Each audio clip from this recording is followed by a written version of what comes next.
Estado, no hay una decisión del Estado dominicano, del gobierno dominicano, para organizar este bendito lío, ahora que parece que ustedes van a controlar también el Congreso, también la Cámara de Diputados. No es el momento para agarrar esta y otras leyes, pero en lo que tiene que ver con el Ministerio de Trabajo, el Código Laboral, y vamos a arreglar este 80-20. Por eso es que te digo que ese elemento lo hemos ya consensuado en esas discusiones tripartitas para lograr, desde el punto de vista de la normativa laboral, tener esa pata de la mesa controlada. ¿Y qué dicen los empleadores? Porque gran parte del problema es que el costo de un producto en el cual trabaja una mano de obra haitiana siempre será más barato si en algún momento se dominicaniza esa mano de obra. Por ejemplo, los apartamentos tendrían que subir entre un 20 y un 30%. No necesariamente, y te respondo. A ver. Ellos han estado de acuerdo y así reposa en las actas de estas discusiones.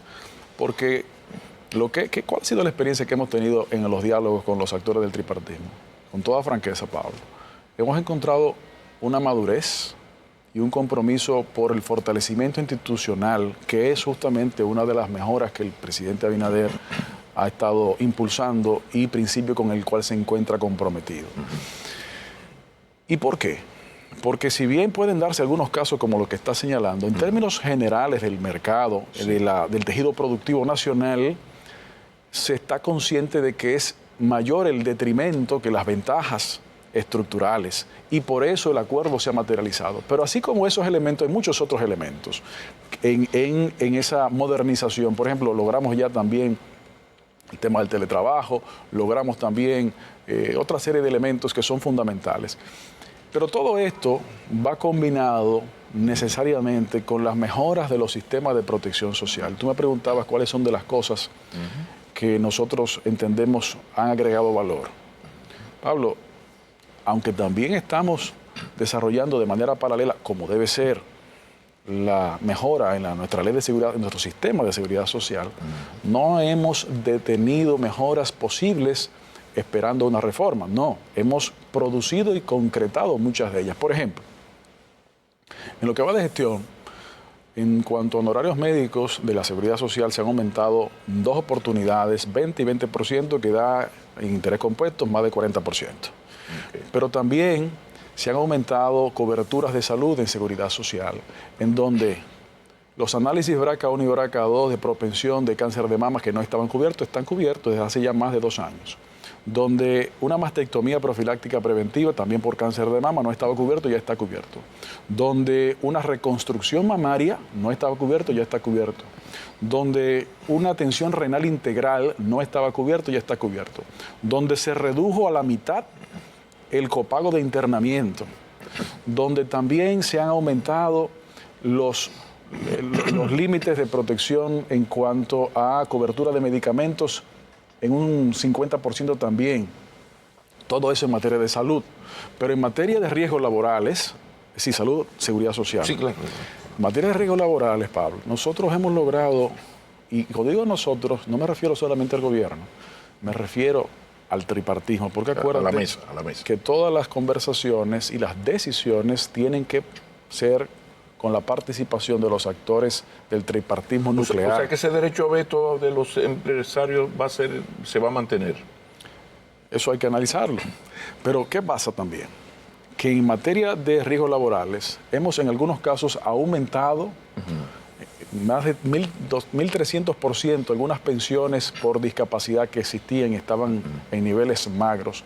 Hemos incluido la protección y cobertura de los gastos funerarios por riesgos laborales. Sí, pero donde yo veo el tema es que en todos estos acuerdos, en la medida en que este sector empleador tiene derecho a veto y el sector sindical es tan débil, increíblemente débil, esto deja la lucha entre gobierno y empleador. Entonces el gobierno un poco aplica el arte de lo posible, pero en una gran transformación que pueda convenir a las grandes masas, pero que puede afectar a ese sector, ahí el gobierno no está obligado a lo imposible por la debilidad de la contraparte, que es la parte sindical, la parte de los trabajadores. Sin desmedro a que efectivamente una reforma no debe ser solamente paramétrica, sino también estructural. sin desmedro de eso, tú dices el arte de lo posible, pero el arte de lo posible depende de la voluntad, porque durante 16 años corridos, después de la ley 8701, el PLD gobernó y una cantidad de elementos que te estoy expresando no se materializaron. ¿Y por qué no? Por ausencia de voluntad política, entre otras razones, probablemente de confianza y demás, o de desconfianza. Con la confianza que el gobierno del presidente Abinader ha impregnado al gobierno, hemos logrado construir esas soluciones. Pero como decía al principio, no son soluciones únicas, son soluciones previas a las mejoras paramétricas y estructurales. Por ejemplo, en materia de pensión. En materia de pensión, hace 2 años, logramos que cerca de 28.000 familias pudieran tener acceso a más de 7.500 millones de pesos de los fondos de pensiones que los empleadores y los trabajadores habían cotizado. Pero eso no era nuevo, eso estaba pendiente desde hacía 15 años. Pero también, justamente a finales del año pasado, logramos desbloquear un reclamo que tenía también esa misma cantidad de tiempo, de que trabajadores del sector público que podían haber sido traspasados al sistema de capitalización individual puedan, si así lo desearen, retornar al sistema de reparto y tener sus pensiones mejoradas sin tener que modificar la ley. La voluntad política construye soluciones y en esa misma dirección, esa voluntad con el compromiso de diálogo también construirá las mejoras de reforma necesarias. ¿Y qué le ha pasado al gobierno? Porque a pesar de que tú estás hablando de hechos, no opiniones. Así es. Cosas que se han logrado. Sin embargo, hay la percepción de que este es un gobierno de empresarios, para el empresariado. ¿Qué tú le dirías a un dirigente de opositor que te soltara esa ahí? Bueno, lo primero, en términos políticos, hay que tener mucho cuidado cuando se quiere instrumentalizar discursos de odio y discursos de lucha de clases, que la República Dominicana inteligentemente no ha entrado en esa lógica, a diferencia de países, por ejemplo, de Sudamérica, que se encuentran con una democracia debilitada in extremis. Es decir, desde la óptica del político, lo que no podemos poner en juego es la institucionalidad democrática. Está bien, los actores gubernamentales y los actores de oposición tienen que desarrollar sus pesos y contrapesos con discursos políticos. Eso no está acusándose. Pero hay que tener ciertos límites con algunas cosas. Entonces, número 2, esa línea de, yo no diría de crítica, esa línea de narrativa, argumentativa, dicen los teóricos. Sí, o ese intento de narrativa se cae. ¿Por qué? Bueno, porque en 3 años se han aumentado, como te decía, por ejemplo, los salarios del sector público con participación de los trabajadores y de los empleadores, pero por participación fundamental del gobierno a niveles nunca antes señalados. ¿Por qué? Pero no solamente eso, sino estamos hablando en medio de una situación pandémica y pospandémica y de guerra, que no es lo mismo que se tuvo, por ejemplo, en el periodo 2004-2012, en donde hubo bastante equilibrio en términos de combustible, sobre todo también 2012-2018, y hubo esa posibilidad. A pesar de los niveles inflacionarios internacionales, como quiera que sea, aumentamos por encima de esa inflación acumulada. ¿Y a favor de quién? A favor de los trabajadores. A favor de los trabajadores, a veces por encima de algunas propuestas iniciales. Pero adversarios del gobierno han dicho, incluso adversarios circunstanciales, han hablado de que este es un gobierno de popis. Sí. Entonces, que hay demasiada gente linda, buena moza, jovencita, muchacho blanquito, pelo bueno. O sea, se ha metido un poco la lucha de clases ahí. Y ese argumento, la verdad es que caló bastante. Hubo un momento donde aquí se habló mucho de popi y guau. ¿No piensa Luis Miguel de Camps que al presidente se le ha ido un poco la mano en el gabinete de repartir, que haya más a los Fulcar, a los Antonio Almonte, Pablo, Limber Cruz? Ese tipo de planteamiento, como tú señalas al principio, se quiso profundizar, se ha ido cayendo justamente con los resultados. Este es un gobierno que no le va a prestar atención a temas que no agregan valor. ¿Qué es lo que agrega valor? Que el dominicano tenga mejores condiciones de vida. Y esas condiciones de vida se producen con quienes estemos comprometidos a producir esas mejoras desde el sector gubernamental, independientemente de ese otro factor. Claro, Le ha ido bien. El gobierno... A Luis le ha ido bien con los popis. El gobierno, no es un tema de popis, perdón. Le ha ido bien, no Carolina, mira lo bien que... Yayo va bien. David va muy bien. El gobierno va bien. Tú vas muy bien. Gracias, pero te voy a decir lo siguiente, Pablo. ¿Por qué eso ha ido cayendo, ese discurso? Rodríguez de Portuaria. ¿Por qué ese discurso ha ido cayendo? Por esos resultados, pero sobre todo volviendo al elemento político. Porque el discurso divisionista de odios e intención de sembrar en nuestra sociedad esa semilla perniciosa ha sido vencida por los resultados esperanzadores. La cercanía que este gobierno, encabezado por nuestro presidente, ha demostrado, una cercanía indescriptible, si se quiere. Y sorprendente. Y positivamente sorprendente. Sí. El hecho de que un presidente de la República Dominicana se presente ante el país todas las semanas, sujeto a que sea, presenten todas las preguntas que sean, eso es positivo. Eso es una conquista democrática, institucionalizada, positiva. Claro, quienes duraron 20 años, 16 corridos, en una tesitura totalmente contraria, no tienen argumentaciones de fondo ni propositivos con credibilidad y recurren a elementos que son divisionistas y que al final se caen por su propio peso. Hay un tema, tenemos que volver a la política antes de cerrar, pero hay un tema que impactó mucho, esto de la formalización de las empleadas domésticas. Sí. ¿En qué ha quedado eso? Bueno, con el programa piloto que se hizo, todos sabemos que en nuestro más alto tribunal en materia constitucional determinó que el proceso elegido o definido no fue el proceso que dicho tribunal entendió debió agotarse, y en esa misma decisión estableció cuál era el proceso que debía agotar. Y ese elemento, con algunas mejoras obviamente, será parte de la modernización de nuestro código. Okay. O sea, ya esto, después de esta decisión del tribunal, ya hay que esperar lo del... Así es, porque la misma decisión estableció cuál es la ruta, y la ruta es legislativa. Y como justamente ha sido parte de las discusiones en estos más de 20 meses, pues será una de las mejoras también. Luis Miguel de Camps y García, tú eres el presidente del Partido Revolucionario Socialdemócrata. Así es. Háblame del partido, cómo le ha ido al partido, me imagino que habrá algún crecimiento, cuáles otros dirigentes del partido están en el tren gubernamental, porque también hay que, ¿verdad? Vamos a ver. ¿Cómo le ha ido al PRC? Mira, Pablo,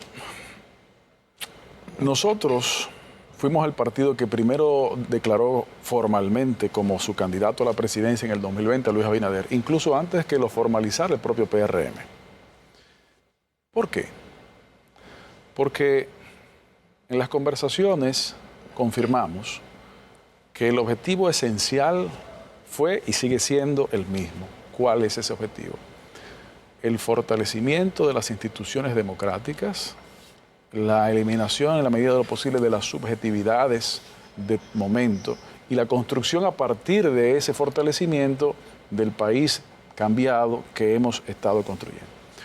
Nosotros no condicionamos nuestro apoyo a ninguna otra característica, pero además los últimos 10 años de vida de nuestro líder fundador, y tú eres testigo de ello, la dedicó a tratar de volver a nuclear la familia peñagomista. Recuerda que el PRM y el PRCD son una especie de dos ramas de un mismo tronco. Sí, total. Tenemos no solamente las mismas historias, los mismos líderes históricos también, sino las mismas vivencias. Sí, ¿no? Entonces, en el quehacer, en la gestión no solamente política, sino también pública, hay una compenetración muy profunda. Entonces no estamos en un sistema de conteo transaccional. Okay. Esa no es la lógica que nos motiva. Como te decía al principio de esta conversación, nos motiva el servicio transformacional a positivo. Y en eso hemos encontrado en el entonces candidato Luis Abinader, en el actual presidente Luis Abinader, una persona absolutamente comprometida y firme en ese propósito. Y una señal de ello, que es bueno siempre recordarlo, que a pesar de no tener lo que hacer por disposiciones legales y constitucionales, decidió establecer como responsable del Ministerio Público una persona de total y absoluto crédito moral en nuestra sociedad sin vinculación partidarista. Algunos los criticaron, entendieron que eso era un brazo político que había que aprovechar. El presidente demostró que no, que si estamos comprometidos con una construcción de institucionalidad democrática, tenemos que comenzar por ahí. Claro. Y eso es algo que hay que siempre reconocer. Entonces, nuestro partido es un partido que está al servicio de esos propósitos y por eso entendemos que el cambio que ha comenzado a materializarse con el presidente Abinader, tenemos que no solamente profundizarlo, sino asegurarlo.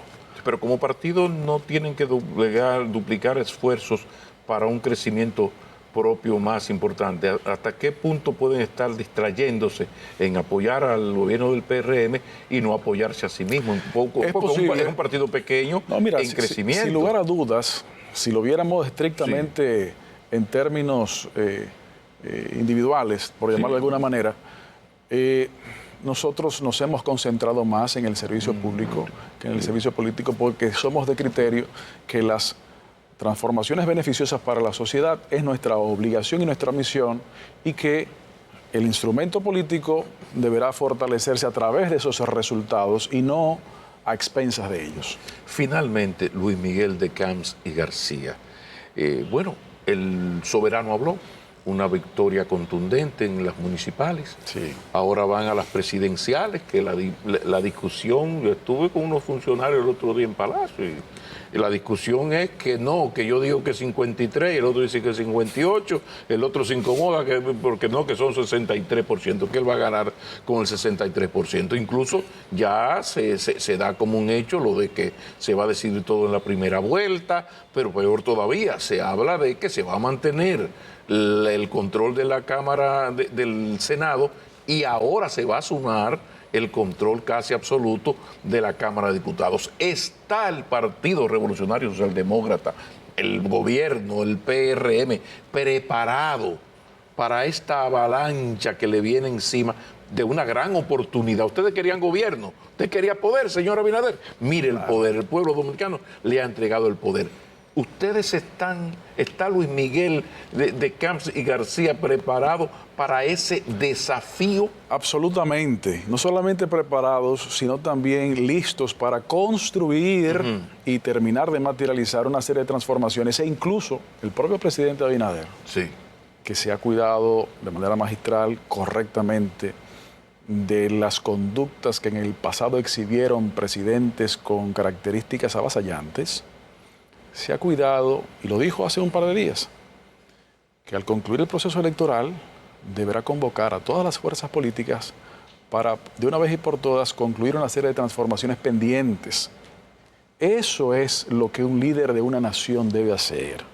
Y eso es lo que algunos líderes de oposición no quisieron hacer antes de este proceso electoral, pensando que las formas del pasado se iban a volver a imponer en el presente y con el resultado de febrero y con el que se deberá materializar en mayo, finalmente ojalá se den cuenta de que esas formas ya no dan esos resultados, que el país lo que quiere es terminar de profundizar este cambio y el ejercicio democrático y el equilibrio democrático no solamente se mantendrá, sino que se fortalecerá aún más. Que Dios les escuche, no sea cosa de que yo en 8 años tenga que escribirle a ustedes la versión PRMista de lo que hice con el PLD, que le escribí un libro que se llama El precio de vencer, donde yo decía que estaban muertecitos de éxitos, ahitos de tanto ganar siempre. Ustedes van muy bien, parece que se inició un ciclo PRMista, como aquel ciclo del 2006 en el PLD, recuerda cuando aquel... 2004. Y cuando arrasó, no, ganó en el 2004, pero en las municipales se recuperó. Correcto. Y aquello fue hasta el 20, ¿no? Entonces, a ver, ojalá que... Le agradezco mucho ese recordatorio, porque parecía que tú estabas escuchando en una reunión que se produjo después de las municipales, en donde nosotros planteamos ese mismo criterio. Eso es un espejo en el que nosotros debemos vernos. Y debemos de cuidar de no caer en esa imagen, sino justamente trabajar en contra de ella. Porque al final, no todo es para siempre. Y al final de cuentas, lo único que se debe de asegurar es que las conductas de los servidores sean esa y no una conducta de funcionarios. Muchísimas gracias, Luis Miguel de Camps. Querido primo. Saludos a primo. A primo. Lo único que lo malo es que ninguno de los dos tiene un colmado. Eso es un error que deberíamos subsanar. Lo podemos hacer los primos McKinney y García. Sí, los primos McKinney, García. Además, si comenzamos a buscar, ya tú mencionaste los Baez. Sí. Los Ortiz estamos muy mezclados con los Baez. Si comenzamos a buscar, si yo me siento con tu Seguramente madre, va a salir Vidal, va a salir donde estoy. vamos a salir Claro. afamiliados todos. Así que mejor lo dejamos así. Pero muchísimas gracias. Gracias a ti, Pablo. Volveremos a encontrarnos. Saludos a tu madre y a tu insoportable tío. Tú sabes cuál es. Señores, sean felices. Si es en familia, mucho mejor.